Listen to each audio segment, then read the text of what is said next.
Good afternoon, everyone. Welcome to Nutmeg Sports. I just got told to talk in a different language. I'm Rob Adams. That's Donald Eng. It is a Tuesday here as we get ready for lacrosse over at Staples High School. So Greenwich and Staples coming up in a couple of hours in Westport. But first, we've got a show right here. We do, and of course that's a big game in the FSAC. Staples off to, in my opinion, an unexpectedly good start. 6-0 on the young season. One of 4 undefeated FSAC teams in boys lacrosse. Staples and Ridgefield now atop the West.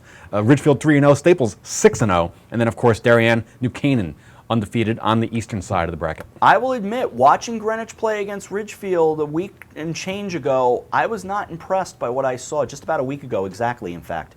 Yeah, but on the other hand, I think Ridgefield is better than we thought. I do too. I think we continue to find that out more and more, that Ridgefield is a really good team. And I think we'll find out a little more about Greenwich this afternoon at 5:30. We will find out. Greenwich Staples, is Staples' record a bit misleading? Is Greenwich better than their record indicates? We find out today. We'll find out for sure. But first, let's go back to yesterday. We had a terrific baseball game here on the HAN Network, and really just fun. It was great weather outside, Danbury High School, Darien and Danbury. Let's check out the highlights. Good afternoon, everyone, and welcome to Danbury High School for high school baseball on the HAN Network. I'm Rob Adams with Eric Gendron and our entire crew, and today, the Darien Blue Wave with a record of 6-0, 3-0 in the FSAC will take on the Danbury Hatters, 4-2, with a conference record of 2-1. Payoff. Bounce to the left side, waiting to scoop it up there. Swenson across, gets the out there to throw back to third. Missed it. Yeah, he got him. Oh, my.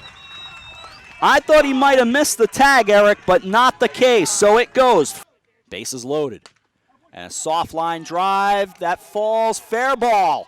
2 runs will score. Looking to get a third one. Mike Scott's going to hold him at third. It's a 2 RBI double, and Darien takes a 2-0 lead.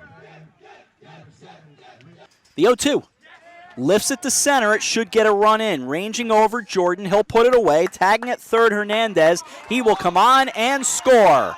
A sacrifice fly for Mike Tucci. Danbury's on the board. It's 3-1. Geddes gets his stretch. Brings it home. Line drive into center field. It's a base hit. 1 run scores. Rounding third. Here comes Jacob Else. The tying run on the way. He is safe. The hesitation to make sure that he got in there safely. He slides home with the tying run. On at second is Lewis. We've got a new game at 3. Now he brings it home. Bounced up the middle and through for a base hit. Rounding third, Lewis. He's got the sign to come home. The throw on a line. He is this time gone at home plate. On to second goes Cerno. So here we go again with the 0-2. Curveball missed away, and the whole Darien bench spins around in disbelief. Brereton brings it home. Lifted down the right field line. This is going to be trouble. It bounces in. 2 runs will score. Cerno on his horse to second. Slides in with a double. It's 5-3. What a piece of hitting by Cerno. Come through with the big hit. The 0-1. Ripped to left field in big trouble. Down the line and heading toward the ridge. 1 run scores. They play it off that hill. It turns, I believe, into a triple. And he brings it home. Swings and misses, and the ball game is over. And he finishes with 10 strikeouts on the day, including striking out the side. Here, 116 pitches. You go the distance. 3 runs, 2 earned, 2 hits, 4 walks, 10 strikeouts. Congratulations. Thank you. That's a heck of a day right there. Early on, struggling. How did you pull it together? Well, I pitched about 3 days ago, so I was sore, but I just kind of dug deep and was confident in the field behind me because we have great outfielders, infielders, just solid. And you said you had to dig deep. When you do that, how do you kind of get that together? Because when an arm is sore, the arm is sore. How do you kind of find it to get it going? Well, I just try to focus on mostly just pitching. I don't try to focus on what I'm feeling or anything like that. Just try to focus on the game as much as I can. You got better as the game went along. As I said, struck out the side to finish the game, but your offense also helping you out and coming up. Let's talk about the team effort here. How good were these guys? They're great. I, without a doubt, think we have some of the best hitters in the league. You certainly do, and this is a big win. You know, I heard some of your teammates saying, let's send the Blue Wave out of here with a loss. Send them out at 6-1, and you did that today. You guys should be congratulated. But again, solid effort. And what about your defense? That was pretty good as well. I think our defense is one of the top ones in the league too. We have great infielders, outfielders, solid. They're solid. All right, go rejoin your team. Congratulations on a great day. Thank you, Brandon. All right, we'll shift from him and we'll bring on Eric Cerno, who had a big hit in this game. And well, take me back through that at bat because 2-out hit. What happened? Yeah. So basically, I got up. He was throwing strikes. Inside a little bit, just kept battling off tough pitches and finally came through with a hit. All right, I know the answer, but I have to ask. Pitch before you hit down the left field line. No, it was a strike. Was it really? What happened? Was it on the black? Maybe on the black, but definitely should have capitalized on it a little bit. I have to tell you, I admire your honesty. That's a great answer. What about Come out, try to win, have fun, and just. From our perspective, be fun to see a rematch of this. Yeah, definitely would be. Got to give it to Darien too. They battled. Their pitching was good. They battled, and just definitely a great game to win. Go join your teammates. These guys have had fun, Eric. Congratulations. We'll take a break. We'll come back. The happy recap for the Danbury Hatters. They get the 6-3 win.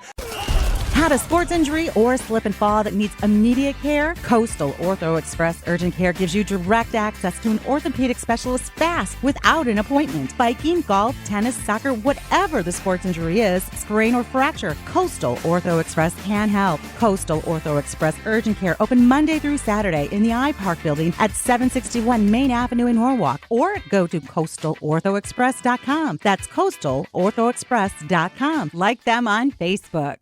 Do you need help reaching or maintaining your fitness goals? For over 20 years, Mike Pernice has tailored his time and expertise to clients on both coasts whose schedules demand flexibility and accountability. Mike is a certified lifestyle manager and has been called upon to help his clients eliminate negative behaviors such as coping with stress, improving their time management, setting realistic life goals, and cutting down compulsive behavior. If you're ready to start working toward a more energetic, productive, and healthier you, call Mike Pernice. At the Sylvan Learning Center of Darien, experienced teachers and personalized academic support equals superior results. Our certified teachers uncover skill gaps, address specific needs, and help students realize greater academic success and increased confidence. We're enrolling now. Individualized after-school tutoring in reading, math, history, elementary math, algebra, geometry, calculus, high school science, and study skills. For a free consultation, call 203-655-3276 or email gmcsylvan@gmail.com. Join the HAN Network and Make-A-Wish Connecticut to help make travel wishes come true for local kids with life-threatening medical conditions. Donate your unused airline miles to the HAN Network Wishes in Flight campaign.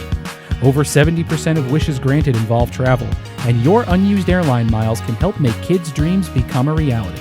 Plus, once you donate your miles to Make-A-Wish, they will never expire. Donate your unused miles and help the HAN Network share the power of a wish. You are watching the HAN Network, and you're not alone. Nearly 500,000 viewers enjoyed our broadcasts in the first 5 months. Advertise on the network that reaches Fairfield County, Connecticut's most engaged audience. Contact Jessica Murrin, Advertising Director, at 203-273-7312 or email jessica@han.network. Welcome back to Nutmeg Sports here on the HAN Network. Rob and Don, it's a Tuesday edition. As we get ready for lacrosse, we've already shown you the interview with the Greenwich Cardinals lacrosse team, but you haven't seen the Staples Wreckers yet. And Don, we're getting ready to see those teams in a few hours. Very much looking forward to that matchup. As we had mentioned earlier, Staples off to a very fast start. And, but looking at their schedule, so far they have beaten Weston, Danbury, Fox Lane, New York, Trinity Catholic, St. John the Baptist and Kellenberg Memorial. Now we get into the heart of the league, of the conference play, so we find out about Staples. Some teams have played a lot more games than others. Trumbull is already 5-1 on the year, so 6 games into the season. Central at 0-6, McMahon 1-5. My point is, there are teams that have played quite a few, while Greenwich is 2-2. You've got Ridgefield still only 3-0. So again, some teams haven't played a whole lot. You get a look at the standings right there. Some games in hand there as at the top of the FCX, at the top of the lacrosse standings. Exactly. So, I'm very curious to see how this conference shakes out. Is Ridgefield that third team? Because we know how good Darien is. We know how good New Canaan is. And St. Joe's, they are 3-0 in the conference, 4-1 overall. But again, you got to look at who have they played, things like that. There are factors into that. And in the midst of all that, there's a Wilton team that I can't figure out. They're 2-2, 1-2 in the conference. But again, they find some quality wins, and then they have some tough losses. Yeah, Wilton is one of those teams, that seems like every year there's a team that's inexplicable. That Wilton beat up on Fairfield Prep and then had just an inexplicable loss. So they could be up and down. If they can find some consistency, that could make for a very exciting race in that Eastern Division. I wonder about just how good Staples is at 6-0. As we were saying, again, Greenwich lost 11-8. I believe was the final score. It was a 3-goal game in the end, but to Ridgefield. So yes, I do believe that Greenwich has some talent. Has Staples' strength of schedule been better than what Greenwich is facing up to? What are we going to see in a few hours? I think Staples. Well, it's hard to say what Staples' strength of schedule is because looking at their record. I mean, they beat Weston, they beat Danbury. In fact, they beat them decisively, both those teams. But Fox Lane, New York. How good are they? We were a little bit disappointed with some of the New York teams when we saw them earlier on this season. Although, to be fair, John Jay out of New York on the boys' side. Now, the girls' team has been struggling, but the boys' team is playing very well. Yes. So, again, Division 1, Section 1 out of New York can play some really good lacrosse, certainly in Yorktown, Lakeland out that way. Certainly they can. St. John the Baptist, Kellenberg Memorial, also the other teams from out of state on Staples' schedule. And Staples beat those teams decisively also. I mean, they were winning these games by about 10 goals. So, again, not sure of the competition. Once we get into the heart of this FCX season, then we see just how legitimate that 6-0 record is. So again, that's at 5:30 today. We'll be on the air just before they get things going at Staples Stadium, so inside the football stadium for that one, and we'll be over there for Greenwich and Staples. Again, as I said earlier in the season, here on Nutmeg Sports, we did play the interview we did with the Greenwich boys lacrosse team. You have not met the Staples records. Why don't you take a look and visit with them now? We're joined by the boys lacrosse team here at Staples High School. I've got fun facts. I've decided I'm not going to use them. I'm Rob Adams, but these guys are kind of fun. So we'll start down here. We'll let you meet who these guys are, starting right here. I'm Michael Reale. I'm Ross Goldberg. Peter Berger. Matty Johnson. All right. Michael, to you, you're going to play at the University of Richmond. What's made you want to go down to Richmond, Virginia? You got to go education first. So I'm really looking forward to being a part of a growing program, and it was the right spot for me. So it's one of my favorite cities, actually. It's a great city right on the verge of being in the deep south, and big year this year for you guys. You feel that? You feel comfortable and confident going into the season? Yeah, absolutely. We're really excited this year. We got a great group of senior guys. We're really confident, ready for a good year. Got some swagger going early in the season, so we're looking forward for another fun year. All right, so they're talking about swagger. There's New Canaan, there's Greenwich, there's Darien, there's all the big programs. What about Staples? Is Staples a big program? Absolutely. We've got a lot of powerful starting seniors returning back. So I think if we really focus and get the young guys to play up to our level, I think we could be big contenders this year. Did you have big losses to graduation this year?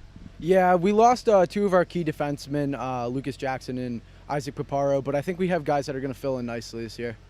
Obviously, you got to have good defense. You got to have good offense. You have to have somebody who's good in the cage. Are you comfortable with all that? Oh, yeah. Yeah. You got Pete, the goalie right there. That's what you want, for sure. What kind of personality does this team have? I mean, is it a defensive team, offensive team? What kind of team are you? No, I think this team's pretty well balanced. We got a lot of experience on the offensive end, so I think we'll look to the offense to carry us a little bit, but some new guys on the defense, bringing a lot of skill, quick learners who are going to make some impacts this year. How about something fun about this team that isn't on these sheets? What would be a fun fact? Fun fact about us. Let's say I'd say our pasta dinners right before games get a little bit rowdy. We like to build team chemistry there, so those are always fun. Who's your favorite team to beat? Do you have a favorite? I mean, of course, we want to beat Darien. That's our goal. I mean, it's every team's goal, but that's our personal goal this year is to beat Darien. So this is a great group of guys. It's fun to talk with them. Wish them a lot of luck this season as they get ready for a big lacrosse season. This is the boys lacrosse team at Staples High School on the HAN Network. Our thanks to the Staples Wreckers for joining us, of course, on the FCAC Tour. Another successful FCAC Tour for us, Don, as we dive into talking girls lacrosse now. And as much as we're saying it's Darien and New Canaan and maybe everybody else on the boys' side, I think you're probably saying it on the girls' side as well. But wait, maybe not. The Ridgefield Tigers would like be a piece of that as well. Yeah, Ridgefield off to a strong start, 6-0 on the young season. New Canaan 6-1 on the east side of the bracket, east side of the conference. Darien 5-1. So early in the season, a lot of teams now starting off with some good records as they go through their out-of-conference schedule. Once we get into conference play, then things start to take on a little bit more clarity. And for New Canaan, a little bit of maybe a wake-up call as they went out and played at Cold Spring Harbor High School last Saturday, lost to Middle Country 13-10. I know there's a Billy Joel quote in there. I'm letting it go. It's too easy between you and me and the Staten Island Ferry. But nonetheless, is that a wake-up call or was it just better competition? I wonder if it was a better competition. Yeah, I mean, that's. I think what happens is, there's a tendency when you have these early season matchups, where teams are winning games, 15-3. There is a tendency to think that you can just kind of go out and play and that you're going to win. I think coaches will never admit it, but I sometimes think they kind of like it when another team sort of takes their team to the woodshed early in the season. We said that at the tail end of yesterday's baseball game, how it was almost good. Now, Mike Scott and the Darien Blue Wave will never tell us that it was good for them to lose. They might say it after the season. But, Eric and I were recalling that a Greenwich team did go 20-0 one year in baseball.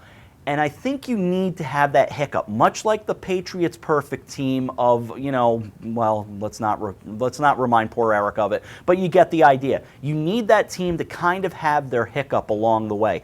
I wonder if that was good for Darien yesterday, and I wonder if this was good for New Canaan in girls lacrosse. Well, you want to see how your team reacts to adversity because come the heart of the FCAC schedule, come playoff time, they may be down going into in the second half. You want them to know that this is a possibility and that they can fight their way back from it. And the other team I want to make sure we talk about because they're in the thick of it as well, and we'll look at their strength of schedule. The Norwalk Bears are 5-0-1, 2-0-1 in the FCAC. So again, you got to look at them as well, and I'll pull up their schedule right here and have a look for you. They have, let's see, beaten Staples so far. They beat West Hill, Weston, a 1-goal win over St. Joseph, and they beat Bethel 12-5. They also tied Stamford 8-8. I mean, I look at strength of schedule there, and I don't, to be blunt, it's not New Canaan Darien level. Well, it's not, but then again, unless you're playing New Canaan Darien, what schedule would be strength? Well, now wait a minute, I've got more because who do they play? The Norwalk Bears this Thursday, the New Canaan Rams. So you're going to find out something on Thursday. Find out that game up at Dunning Stadium. Was that a 4 o'clock game? 4 o'clock. It is a 4 o'clock at Dunning Stadium or Dunning Field, depending on what you want to call it. The Dunning Coliseum. The Dunning Dome. We keep laughing about the Dunning Dome. So, you've got all these teams to consider. Ludlow also at 5-1. So there are teams in the thick of this race. And Greenwich only at 3-1. Now, again, they haven't played the number of games, but that's where we stand as we're at this point in the season. Yeah, I mean, the out-of-conference games are kind of behind us now. I mean, just looking at New Canaan's schedule, they've played St. Joseph, they've played West Hill, but they also played John Jay of New York. As you mentioned, a 13-4 loss to John Jay, and then also they've played Danbury and Greenwich. But we find out. We look for. we're definitely looking forward to a little bit later on when New Canaan and Darien finally face each other, and then we finally see how just how these teams stack up against each other. You'd like to believe that it's not a predetermined New Canaan-Darien FCAC final already. You'd like to believe that, but again, that's the way it played out in hockey, and a lot of these same athletes come right into lacrosse as well. So, maybe somebody can spoil the party. Yeah, and maybe that somebody is Ridgefield. We'll see. Ridgefield, as we said, 6-0, 4-0 in the conference. So good stuff going on there. Why don't we grab a break here on Nutmeg Sports? We will continue on. We've got a little more to do as we roll through this Tuesday edition. Again, lacrosse coming up at 5:30, but we take a break. You're watching Nutmeg Sports on the HAN Network. Walter Stewart's Market in New Canaan is your time-saving local shopping destination for the best of spring. Find many of your favorite products, from great specials on everyday items to the freshest organic produce, artisanal cheeses, and grass-fed steaks. Drop off your knives to be sharpened, grab a beautiful bouquet of spring flowers, and stop in next door for a wine tasting. Plus, their personable staff is always ready to lend a helping hand. So stop in to Walter Stewart's Market, 229 Elm Street today, or shop online at stewartsmarket.com. For over 25 years, Mike Cizik Painting and Wallpapering has been the name to know for residential and commercial properties in Fairfield County. He uses only the top brands, including Benjamin Moore, for impeccable preparation and lasting quality. Call Mike now and receive $500 off any job over $7,000. Mike is currently accepting reservations for spring, so call him today at 203-770-8869 or 203-972-3310. For your custom painting, finishing, and staining needs, it's Mike Cizik.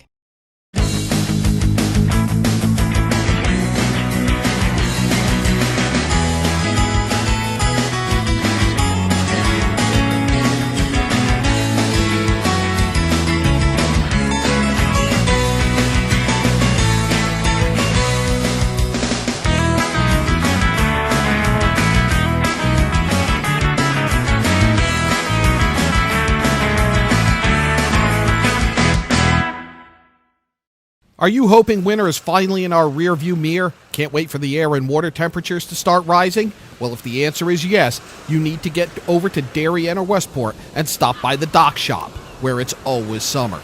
Both shops are being stocked with lots of new merchandise, including fishing tackle, marine electronics, boating supplies, and more. But remember, the Dock Shop isn't your average tackle shop. At the Dock Shop, you'll also find the finest selection of nautical apparel, jewelry, home decor, and gifts in New England. Boater, beach bum, fisherman, or simply love the New England coast, this is a unique place to shop. The Dock Shop, 51 Tokenique Road, Darien, and 609 Riverside Avenue, Westport. Online at dockshop.com. Welcome back to Nutmeg Sports on the HAN Network. Rob Adams, Donald Eng. It is a Tuesday edition. We have lacrosse coming up in a little while. Boys lacrosse between the Greenwich Cardinals and the Staples Wreckers, 5:30 today. Don, we had one of those moments that, once famously on the show Family Guy, there was an episode where it talked about things that grind Peter's gears, and I had something that was kind of grinding my gears over the weekend. Yeah, I definitely did hear about that. It's an issue nationally and locally. I am curious to hear your thoughts on it. Broadcasters, generally speaking, we don't have a rooting interest. If we're hired, say, by a particular team, if you're John Sterling of the Yankees, yes, you are a pro-Yankee broadcaster. I get that. But quite often, if you're hired by the team, you also stay very much in the middle. I'm going to once again mention Vin Scully, who's been the voice of the Dodgers since 1950. He really has not cared a whole lot whether the Dodgers win or lose since roughly 1955, when he realized he has to stay a little more grounded and in the middle. But again, we get it. The Knicks broadcasters are often told by MSG to have a rooting interest.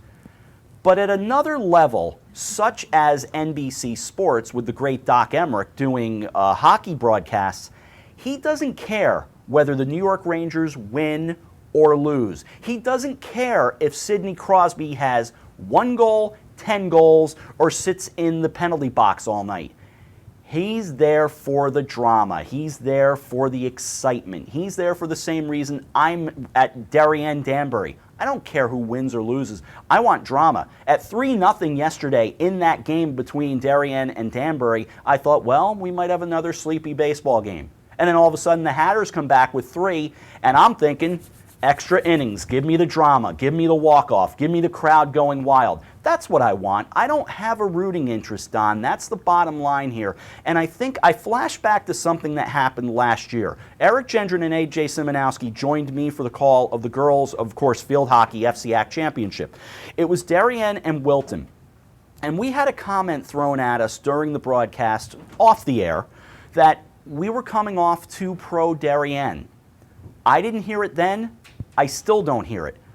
I don't care who wins between Darien and Wilton. They're two towns right now. Or the Rangers, because Madison Avenue won. Moving the other way, even though they really aren't. Other examples I'll bring up will be Joe Buck and Troy Aikman. They often get talked about. Joe Buck apparently hates every team. And look, he's the son of a great broadcaster. He's on TV all the time, does so many sports. That's why you're sick of seeing him. He's our era's Kurt Gowdy, who did everything when we were kids, including a show called The American Sportsman. Troy Aikman gets accused of having a Dallas Cowboys bias because that's who he played his entire Hall of Fame career for. So now the idea is that he hates the New York Giants. Again, watch and listen to the games. You're really not hearing things closely. Well, you know, as a New York Giants fan, I think it's more that I just don't like Troy Aikman because he broke my heart on a number of occasions. I always think he gets short shrift though. As a thrower of the football, I saw very few better than him. But getting to stay with your point, yes. Take where I'm coming from. I don't like the Dallas Cowboys. I became a Pittsburgh Steelers fan when they played the Dallas Cowboys in the 70s in the Super Bowl, and I was a little kid. And I said, oh, who are they playing? All right, well, I like these Steelers guys. It's become my team ever since that day. Troy Aikman broke my heart in Super Bowl 30, so I get it. But as a broadcaster, I don't hear the bias that they're talking about. I just don't. No, I don't. And like I said, you know, a fan always is going to have that us against the world mentality, and a broadcaster will root for drama. So if your team is winning, and the other team starts making a comeback, you might hear the excitement building, and then you think, oh, see, well, you know, the broadcaster is against my team. They're really not. They want a close game. They want interest. They want fan involvement, and that's just kind of where that comes from, I think. So to bring it back around from a local angle in our Nutmeg National Nugget here, again, and I think I can comfortably speak as the lead broadcaster for sports. I think I can speak for Don and Eric and AJ and John Kovac and Frank Granito and everybody else. Off the air, we might look at each other and go, okay, this guy, that guy, whatever. But on the air, we're rooting for the drama. We're rooting for the close game because trust me, until you've got those headphones on and you're in the midst of calling a 51-0 football game where you're trying to come up with stuff to talk about, you just don't understand at that point what a difficult road it is. It's a whole different animal, and believe me, it's not hard labor. We're not digging ditches. We understand that. We're just trying to find more stuff to talk about. But in a 23-22 game, in a 24-21 game, in a 3-2 baseball game, now my knuckles are getting white. My heart beats faster. I get more excited personally, where I want to see the big moment. I might like a lot of you as individuals, whether you're coaches or players, and I want to see you all do well. But in terms of the laundry you're wearing at that point, I want the drama. Right, and you know, and as you were talking, I was just thinking, let's say, you know, forget the uniforms. Team A is playing Team B, and Team B is making a big comeback against Team A. When you call the touchdown pass that wins the game, there's going to be excitement in your voice. But on the other hand, what the fan doesn't hear is that if there was a big strip sack or a big interception to win the game for the other team, there would have been excitement in your voice. He just never heard that, so he didn't react the same way. That's what I was thinking as you were talking. I'll finish the thought this way, Don. As we wrap up Nutmeg Sports for today, I was fortunate enough to be the voice of the Greenwich Football Cardinals and really all the Greenwich sports for a long time. And I had more than one family over the years say to me, hey, Rob, could you not get so excited when the other team scores? That's the deal right there. I like the scoring. I like the action. I like the drama. On that note, we say goodbye for a Tuesday edition of Nutmeg Sports. Join us in a couple of hours as we're at Staples High School as the Staples Wreckers take on the Greenwich Cardinals in boys lacrosse with no rooting from the press box. For Donald Eng, for Eric Gendron, for our entire crew, I'm Rob Adams. Of course, we start your day tomorrow with Coffee Break right here on the HAN Network. Thanks for watching. So long.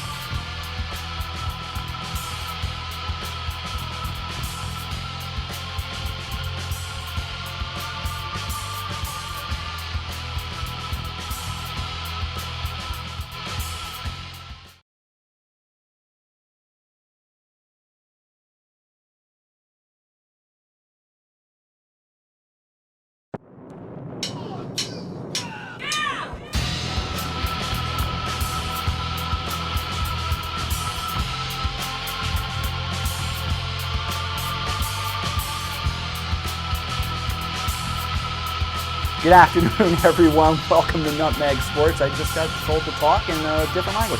I'm Rob Adams. That's Donald Eng. It is a Tuesday here as we get ready for lacrosse over at Staples High School. So Greenwich and Staples coming up in a couple of hours in Westport. But first, we've got a show right here. We do, and of course that's a big game in the FSAC. Staples off to, in my opinion, an unexpectedly good start. 6-0 on the young season. One of 4 undefeated FSAC teams in boys lacrosse. Staples and Ridgefield now atop the West. Ridgefield 3-0, Staples 6-0, and then of course Darien, New Canaan.